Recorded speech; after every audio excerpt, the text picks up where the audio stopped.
মুফতি ফয়জুল্লাহ রাহমাতুল্লাহ ছাত্র জীবনে একটি ঘটনা বলি, সেই ঘটে যাওয়া একটি বাস্তব ঘটনা। মুফতি ফয়জুল্লাহ রাহমাতুল্লাহ আলাইহি হাজার হাজার ছাত্রর সামনে নাম্বার 1 ক্লাসের ছাত্র, তিনি সবক দেয়, পড়া দেন নাম্বার 1। কিন্তু ঘটনাক্রমে একদিন দেরি হয়ে গেল, বিলম্ব হয়ে গেছে। পথ দিয়ে যাচ্ছিলেন, হঠাৎ করে একজন সুন্দরী, বিশ্ব সুন্দরী রমণী যুবতী নারী একজন তিনাকে অফার করলো, ও ছেলে এদিকে আসো, এদিকে আসো, তোমাকে পথ দিয়ে আমি যেতে দেখেছিলাম, কিন্তু আমার মন চাচ্ছে রে ছেলে, আমার মন চাচ্ছে, ও ছেলে আমার মন চাচ্ছে, তুমি কোন বাবার সন্তান, আমার মন চাচ্ছে তোমার সঙ্গে একটু সাক্ষাৎ করি এবং নীরবে নির্জন জায়গাতে বসে থেকে আমাদের মনের আনন্দময় কিছু আমরা গল্প আলাপগুলো করি। মুফতি ফয়জুল্লাহ রাহমাতুল্লাহ টাইম দিলেন না। একদিন নয়, 2 দিন নয়, একদিন নয়, 2 দিন নয়, 3 দিনের বেলাতে মুফতি ফয়জুল্লাহ রাহমাতুল্লাহ আলাইহি তিনি কি করলেন, ওই মহিলার সঙ্গে সাক্ষাৎ করলেন। ওই মহিলা কি করলো, নির্জন জায়গাতে ঘরের ভিতরে কামরাতে নিয়ে যে যখন শিকল লেগে দিল, দরজাতে যখন নক করে দিল, মুফতি ফয়জুল্লাহ রাহমাতুল্লাহ মহিলাকে বলতেছে, ওই মহিলা বলো তুমি কি উদ্দেশ্যে আমাকে ঘরের ভিতর প্রবেশ করাইছো? বলতেছে মনের বাসনা কামনা পূরণ করার জন্য ও যুবক তোমাকে প্রবেশ করাইছি। মুফতি ফয়জুল্লাহ রাহমাতুল্লাহ হায়াতে জিন্দেগিতে ওই মহিলাকে বলল, তাহলে আমাকে একটু সময় দাও। একটু সময় চেয়েছে। আর আগেকার পায়খানার মল এমন ছিল যে ওই পট ছিল না, পাট ছিল না, এমন একটা পাট ছিল, ওই যে কমন ছিল না, বলে কেমন ছিল, প্যান ছিল না, বলে ডাইরেক্টলি দেখা যেত। মুফতি ফয়জুল্লাহ রাহমাতুল্লাহ আলাইহি অনেক বড় বুজুর্গ, আল্লাহর ওলি মানুষ। ওই গুনাহ থেকে বাঁচার জন্য ইত্তাকুল্লাহ ওয়া কুনু মা'আস সাদিকিন। মুফতি ফয়জুল্লাহ রাহমাতুল্লাহ আলাইহি মাথা থেকে নিয়ে পায়ের তালু পর্যন্ত পায়খানার মল মাখলেন, নাপাক জিনিস মেখে ওই মহিলার নিকটে যখন আসলেন, মহিলা বলছে, সহকান দূর হয়ে যাও, তোমার মতন এত নাপাকি এবং দুর্গন্ধযুক্ত যুবক এই বাংলার জমিনে নাই, তুমি সহকান দূর হয়ে যাও, তোমার মতন যুবকের দরকার নাই। মুফতি ফয়জুল্লাহ রাহমাতুল্লাহ আলাইহি মাদ্রাসার দিকে রওনা দিয়ে দিলেন। মাদ্রাসার দিকে তিনি যখন চলে গেলেন, যে দেখতেছেন বিলম্ব হয়ে গেছে, দেরি হয়ে গেছে। যে সময়তে রুমে প্রবেশ করার দরকার ছিল, ক্লাসে প্রবেশ করার দরকার ছিল, সেই সময়তে প্রবেশ না করে হাজার হাজার ছাত্রর প্রথমে যে ছাত্রটা নাম্বার 1 যে ছাত্রটা লেখাপড়া করতো, সেই ছাত্রটা সেই দিনকার ঘটনা ঘটে যাওয়ার কারণে একমাত্র মুফতি ফয়জুল্লাহর মহিলা আর সৃষ্টিকর্তা রব্বে কারীম ব্যতীত এই 3 জন ব্যক্তি ব্যতীত এই ঘটনা কেউ জানতো না। মুফতি ফয়জুল্লাহ রাহমাতুল্লাহ আলাইহি তিনি তিনার কিতাবে উল্লেখ করেছেন, তিনি যখন মাদ্রাসায় প্রবেশ করলেন, আহারে হাজার হাজার ছাত্রর সর্বশেষ যেই বেঞ্চটা রয়েছে সেই জায়গাতে তিনি বসে গেছেন। আর উস্তাদ বলতেছে, বাবারে এত দামি আতর কে মেখেছো বলো, এত ঘ্রাণ এই আতরের, আমার মন বলতেছে জান্নাত থেকে রব্বে কারীম মিশকে আম্বরের চাইতে সুঘ্রাণ ছড়াইতেছে। সুবহানাল্লাহ।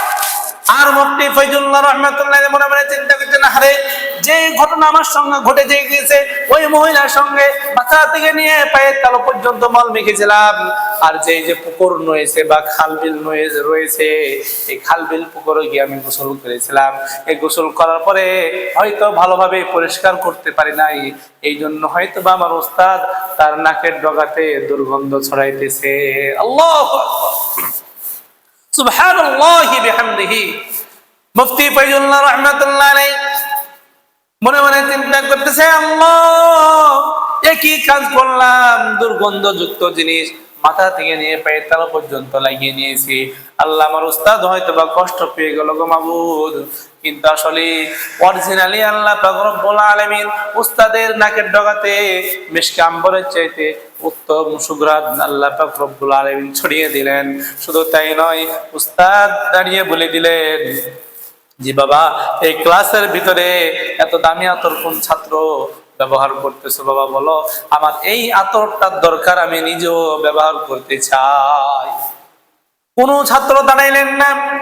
উস্তাদ মনে মনে ভাবলো, এতগুলা ছাত্রর ভিতরে হয়তোবা লজ্জিত হচ্ছে, নিজেকে ছোট মনে করতেছে, দাঁড়িয়ে গেলে বড় হয়ে যেতে পারে, এই জন্য দাঁড়াইতেছেন না।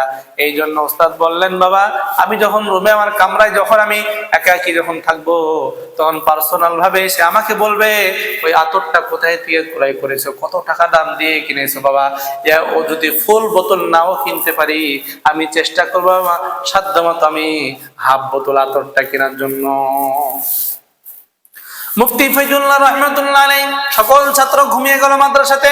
মুফতি ফয়জুল্লাহ রাহমাতুল্লাহ আলাইহি উস্তাদের কামরার ভিতরে প্রবেশ করলেন।